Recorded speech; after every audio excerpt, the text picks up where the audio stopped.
Hi dear students, welcome once again. Let's pick up from where we left in the last episode. We were actually dealing with word stress and its 5 rules. We have seen them with examples. Now we are moving on to L1 interference. What is L1 interference? Let's define it.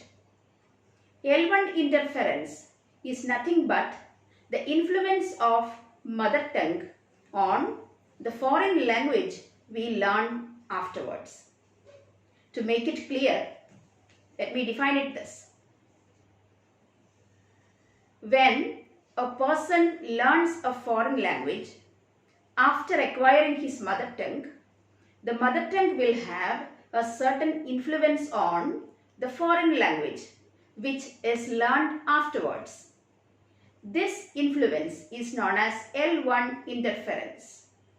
It is also known as negative transfer. ഒരാൾ അയാളുടെ മാതൃഭാഷ പഠിച്ചു കഴിഞ്ഞതിന് ശേഷം ഒരു വിദേശ ഭാഷ പഠിക്കുമ്പോൾ അല്ലെങ്കിൽ ഒരു രണ്ടാം ഭാഷ പഠിക്കുമ്പോൾ ഈ മാതൃഭാഷ ആ വിദേശ ഭാഷയ്ക്ക് മേൽ പ്രകടമായ ഒരു സ്വാധീനം ചെലുത്തുന്നുണ്ട്.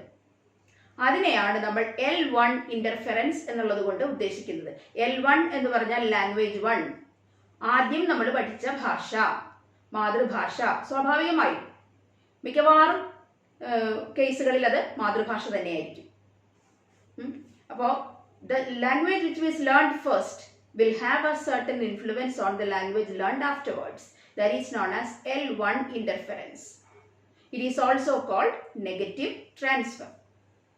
There are 10 different areas where L1 interference is very much evident as far as the Malayali speakers or native Kerala speakers are concerned. Malayalam മാതൃഭാഷയായിട്ട് പഠിച്ച് പിന്നീട് ഇംഗ്ലീഷ് ഭാഷ വശമാക്കിയ മിക്കവാറും ആളുകളുടെ കാര്യത്തിൽ ഈ മലയാള ഭാഷയുടെ പ്രകടമായ സ്വാധീനം ഇംഗ്ലീഷ് ഭാഷ ഉപയോഗിക്കുമ്പോൾ കാണപ്പെടുന്നുണ്ട്. അത്തരം ഒരു 10 വിഭാഗങ്ങളെ ഐഡന്റിഫൈ ചെയ്ത് നിങ്ങളുടെ പുസ്തകത്തിൽ കൊടുത്തിട്ടുണ്ട്. അതിൽ 5 എണ്ണം മാത്രമാണ് നമ്മൾ ഇന്ന് ഡിസ്കസ് ചെയ്യുക. അടുത്ത എപ്പിസോഡിൽ മറ്റ് 5 എണ്ണം നമ്മൾ എന്താണ് എന്ന് പരിശോധിക്കും. Let us see the first one where L1 interference is very much evident. The first case is when we pronounce silent letters.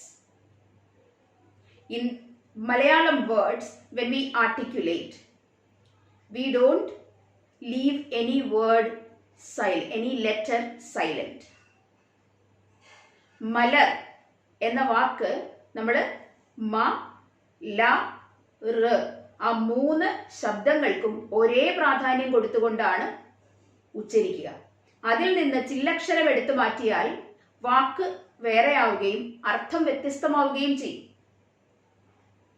ഇതേ ട്രെൻഡ്, ഇതേ രീതിയാണ് നമ്മൾ English പ്രൊനൗൺസിയേഷനിലും ശീലിക്കുക. Whereas in English there are silent letters and we tend to forget about the silent letters and pronounce them clearly. അതാണ് pronunciation of silent letters എന്നുള്ളത് കൊണ്ട് ഉദ്ദേശിക്കുന്നത്. For example, we pronounce in the case of badge, badge. We pronounce badge. The d sound, which is supposed to be silent, is very clearly pronounced when a Malayali native speaker speaks English. Similarly, we say adjust for adjust. Adjust is the correct pronunciation. We say judge. We write it also in the same way. മലയാളത്തിൽ judge, judge എന്നൊക്കെയാണ് നമ്മൾ എഴുതുക. ജ, ജ, ഡ, ജ അല്ലെങ്കിൽ G എന്ന് കൃത്യമായി നമ്മൾ എഴുതും. അതേപോലെ നമ്മൾ പ്രൊനൗൺസ് ചെയ്യും. But the actual pronunciation, the correct pronunciation is judge. So, I hope I brought home the point very clearly. Second case is the pronunciation of double letters. in the case of Malayalam letters, we pronounce double letters with a particular stress. With a particular stress. Chilla, chilla, kalli എന്നൊക്കെ നമ്മൾ പറയും. അപ്പോൾ ആ ഇരട്ടിപ്പ് വരുന്ന ചിപ്പി ഇരട്ടിപ്പ് വരുന്നിടത്ത് നമ്മളൊരു പ്രത്യേക stress കൊടുത്താണ് പ്രൊനൗൺസ് ചെയ്യുക. Same way we pronounce English words with double letters in them. For example, in the case of brilliant, we pronounce it as brilliant, and when we write that in Malayalam, using Malayalam lipi, we write it as illa, brilliant എന്നാണ് എഴുതുക. അങ്ങനെ തന്നെ നമ്മൾ ഉച്ചരിക്കുകയും ചെയ്യും. Then accommodate, accommodate, we say accommodate, we say communicate, whereas it is communicate, accommodate. അങ്ങനെ double letters എവിടെല്ലാം വരുന്നോ അവിടെയൊക്കെ we pronounce it with a particular stress on them. That is due to the influence of language 1 or our mother tongue. So that's the second area where mother tongue influence is very much evident, pronunciation of double letters. Now, the third case is the pronunciation without stress shift. In one of the previous episodes, we have seen about word stress.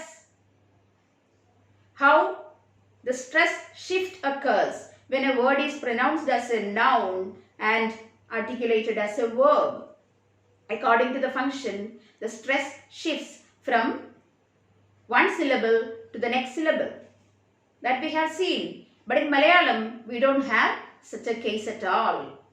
So, due to the influence of Malayalam, we tend to pronounce these words, all the words in English also, without stress shift. In the case of absent and absent, we don't bother about the stress shift. We pronounce it as absent. Similar is the case with accent or accent. For us, Malayalis, it is accent always. So that's the third area where L1 interference is very much evident.